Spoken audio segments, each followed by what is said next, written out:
Red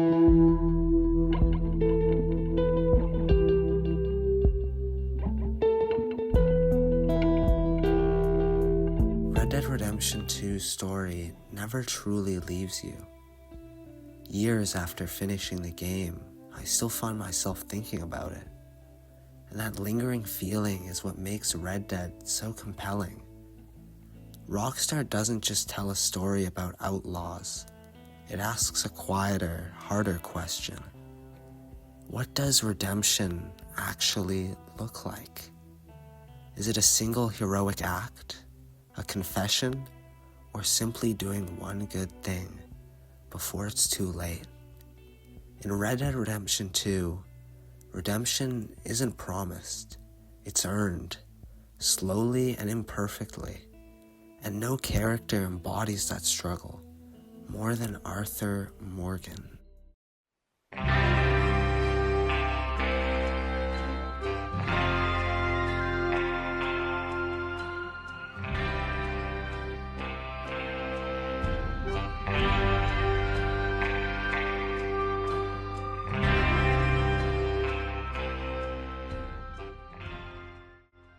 Set in a vast open world that blends untamed nature with bustling civilization, Red Dead Redemption 2 follows Arthur Morgan, an outlaw riding with the Vanderlyn gang in 1899, a time when the age of the Wild West was collapsing in on itself. Developed by Rockstar Games, a studio known for pushing the boundaries of open-world storytelling and its hit franchise GTA, Red Dead Redemption 2 represents years of meticulous world building, character writing, and environmental detail, all in a service of a deeply human story. The gang isn't just running from the law, they're running from a world that no longer has a place for them. Red Dead Redemption 2 begins slowly. You're plunged into the harsh, frigid winter of Northern America. The muted whites and grays create a closed-in, almost suffocating atmosphere, mirroring how trapped the gang already is. We don't know much about the gang. We don't know much about Arthur. All we know is that people have already died, and that the law is close behind. This lack of context makes it easy to assume Arthur's a bad man. Even Arthur believes that of himself. But I'm not a good man, Jimmy Brooks. Not usually. You see, I was in Blackwater. I kill people. And maybe I should have killed you. At the start of the game, Arthur's stone cold. He doesn't hesitate to threaten, hurt, or kill if it benefits him or the gang. This is especially clear in his interactions with Thomas Downs, a sick, desperate man who borrowed money from the gang. You borrowed money from my business partner, Herr Strauss. You owe him, you took the money. He wants it back, what's not to understand? Where's our money? I don't have it. Sell your place. We already owe more than it's worth. Then sell your wife, or your family, or something. We ain't your idea of charity. Is that clear? Thomas! What are you looking at? Thomas! I said, what you looking at, woman? My husband isn't well. If we could just have more... Like I said, we ain't nobody's idea of charity. Get us the money. Downs would later pass away from his injuries caused by the interaction. Arthur's plain cruel here, and worse, he's indifferent. Yet Arthur isn't completely void of a moral compass. His loyalty to the Vanderlyn gang is clear. Dutch Vanderlyn, the leader, a man who speaks of freedom and family, convincing others and himself that everything he does and says is justified. Hosea Matthews, the voice of wisdom, one of the few people Dutch still listens to. Micah Bell, volatile, greedy, and cruel, a living symbol of the gang's moral decay. Sadie Adler, one of many powerful female characters, widowed and sharpened by grief, she doesn't seek redemption, but rather survival in a world that keeps taking from her. Leopold Strauss, a legal loan shark who preys on the desperate, sending Arthur to collect debts.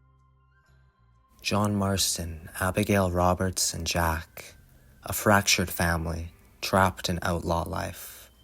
To Arthur, they represent something he may never have, a future, as well as several other gang members. The dialogue within the camp feels natural and genuine, not scripted but overheard.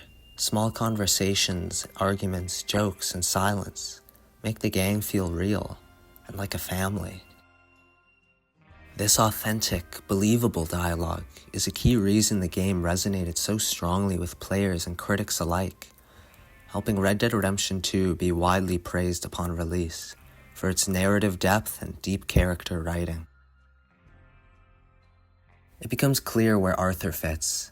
He's the enforcer, Dutch's right-hand man, the muscle behind the words. Arthur was raised this way. Taken in by Dutch as a teenager, he was taught loyalty above all else. Violence wasn't a choice, it was a responsibility. So can you really blame him for becoming what he is? Everything begins to change when the gang starts to fall apart. Heists go wrong, friends die, and the cracks in Dutch's leadership become impossible to ignore. Then comes the moment that changes Arthur's life. What is it? It's not good news. I guess that. You got tuberculosis. Really sorry for you, son. It's a hell of a thing. What do you mean? You're real sick. It's a progressive disease, and you'll be... Now, the best thing is rest, and getting somewhere warm and dry and taking it easy. Now, is that possible? Sure, I can just take my winters in my country club in California. No, it's not possible. Arthur isn't afraid of dying. He's afraid of dying without meaning. Through his conversations, and especially his journal, Arthur's inner world begins to shift. His confident sketches give way to fragmented thoughts. Fear, regret, questions about whether the violence he lived by left anything worth saving. The journal creates an almost first-person, omniscient connection. We don't just play as Arthur, we understand him. And this emotional intimacy is part of why so many players connected deeply with Arthur long after the game ended. With death being symbolized by recurring visions of a deer, Arthur is forced to confront a question the game never answers for him. Can a lifetime of sinning even be redeemed at all?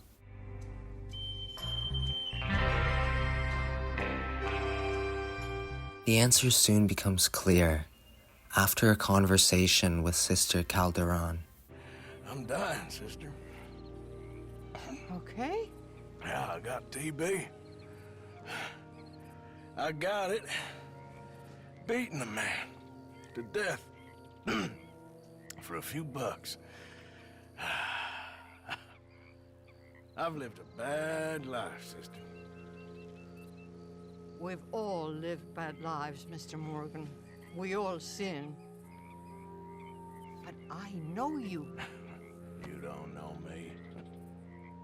Forgive me, but that's the problem. You don't know you. What do you mean? I don't know, but whenever we happen to meet, you're always helping people and smiling. Life is full of pain. But there is also love and beauty. What am I gonna do now? Be grateful that for the first time, you see your life clearly. Sure. Perhaps you could help somebody. Helping makes you really happy. But I still don't believe in nothing. Often, neither do I. Huh? But then I meet someone like you, and everything makes sense. You're too smart for me, sister. I guess I'm afraid. There is nothing to be afraid of, Mr. Morgan. Take a gamble that love exists and do a loving act.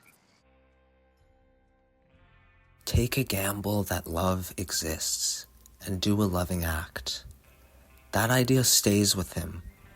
Arthur begins to change quietly, imperfectly. Driven by guilt over the Downs family, he starts by doing something unthinkable. He kicks Leopold Strauss out of the camp. Go! I don't understand you. What are you doing? Go and get a job! He begins helping strangers, showing mercy instead of violence, even apologizing to Mrs. Downs. Here, take this. I don't need it no more. I don't want your money. Yeah, I know you don't want it. I don't. You sure as shit need it. Take it. No. I ain't looking for forgiveness. It ain't about that. But don't forgive me. Just take the money and get out of here, please. I know I ruined your life. I suffer for it every day. But don't let yourself get killed for pride. I seen it kill too many folk. Don't say anything. Don't thank me. Just take the money and pack your bags. That's all I gotta say. Thank you, Mr. Morgan. I said don't thank me. Get out of here. Please. Arthur doesn't seek forgiveness. He seeks acceptance from himself. And that's what redemption looks like for Arthur Morgan. Not being forgiven, but becoming someone he can live and die with. And this is why the game is worth playing, not for its gunfights or open world alone, but for the way it asks players to reflect on morality, choice, and consequence. Players who enjoy slow-paced narratives, character-driven stories, or games that challenge them emotionally will benefit most from this experience. As Dutch's true nature becomes clear, Arthur's loyalty changes. He doesn't abandon loyalty, he redirects it to those he feels deserve it. Knowing freedom isn't possible for him, Arthur chooses to give it to others. One by one, he helps his loved ones escape the life he can't. Then comes his last ride.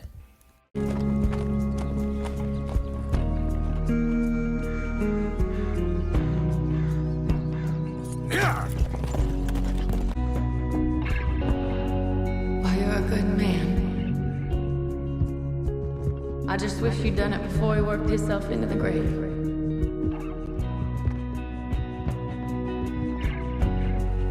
Really sorry for your son. It's a hell of a thing. And all you can do now is decide the man you want to be for the time you have left. You saved my life.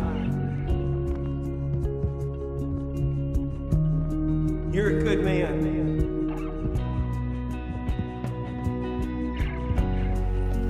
Thank you, fella. You know, there ain't enough kindness in this world, that's for sure.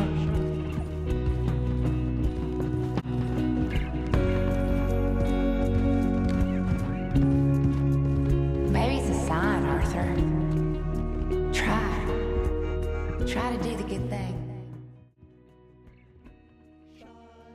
The music swells gently here, not triumphant, but reflective. Throughout the game, music is used sparingly, allowing silence to speak, making moments like this feel earned rather than forced. Arthur knows how this ends, and still, he stands.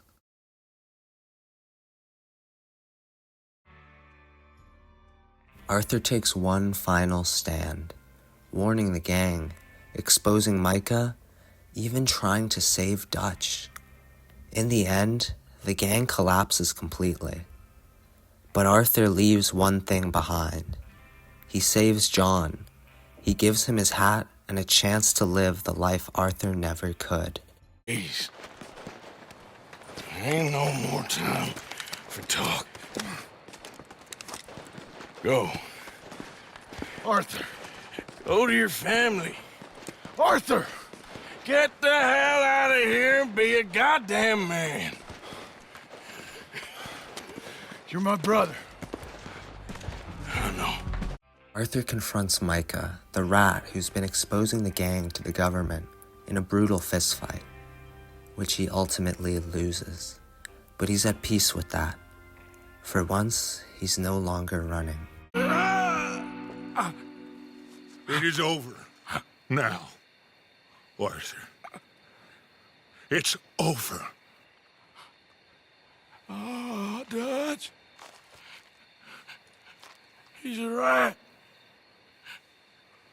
You know it, and I know it. He's sick. He's dying.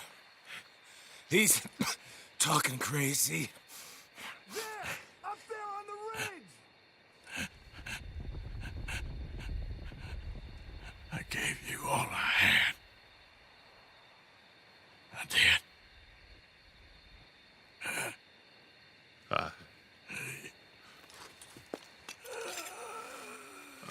Come on. Dutch.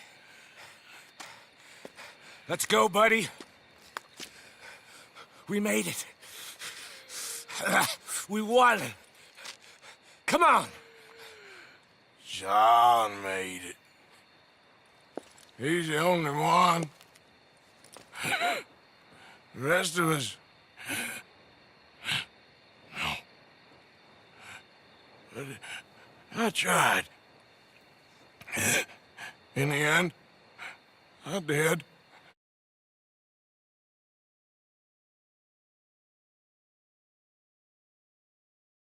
Arthur Morgan doesn't die redeemed in the way stories usually promise. No absolution, no forgiveness, no clean slate. Just a man watching the sun rise on a world he won't be a part of. So what did redemption mean for Arthur? Was it changing who he was, or choosing who he protected in the end? Was one good act enough, or was redemption never about balance at all? Arthur never gets these answers. Neither do we. And maybe that's why Red Dead Redemption 2 stays with us. Because redemption isn't guaranteed. It isn't clean, and it doesn't arrive all at once. Sometimes it's just a choice, made too late to save yourself, but just in time to save someone else.